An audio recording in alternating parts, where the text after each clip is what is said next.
ఆహా, అలాగా. ఓకేరా, అలా చేయి అయితేనే. ఉంటాను మరి.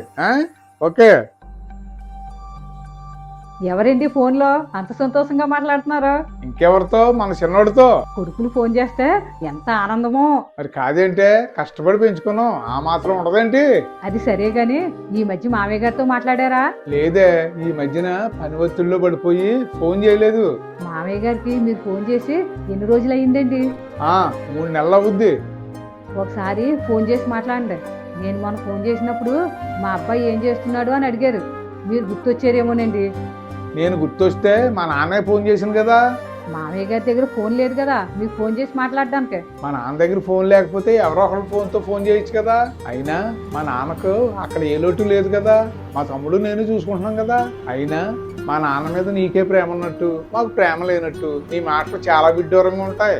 అది కాదండి, మన పిల్లలు ఒక్కరోజు ఫోన్ చేయకపోతే మర్నాడంతా మీరు ఎంత డల్గా ఉంటారు? అవును, మన పిల్లలు ఏ రోజు ఫోన్ చేయకపోయినా ఆ రోజు నాకు చాలా డల్గా ఉంటుంది. అయితే మీకో న్యాయం మావయ్య గారికి ఒక న్యాయమా? మీరు కష్టపడి మన పిల్లల్ని ఎంత ప్రేమగా పెంచారో అలాగే మావయ్య గారు కూడా మిమ్మల్ని పెంచుంటారు కదా. మీకు అనిపించినట్టే మావయ్య గారికి కూడా అనిపిస్తుంది కదా మా పిల్లలు ఫోన్ చేయలేదని. ఏ లోటు లేకుండా చూస్తున్నాం అంటున్నారు, అది నిజమే కావచ్చు.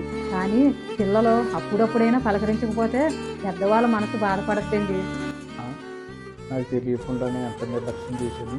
సునంబ, నువ్వు చెప్తేనే కానీ నాకు అర్థం అవ్వలేదంటే నాకు నిజంగా సిగ్గేస్తుంది. ఉండు, ఇప్పుడే మా నాన్నతో మాట్లాడతాను. అలాగేనండి.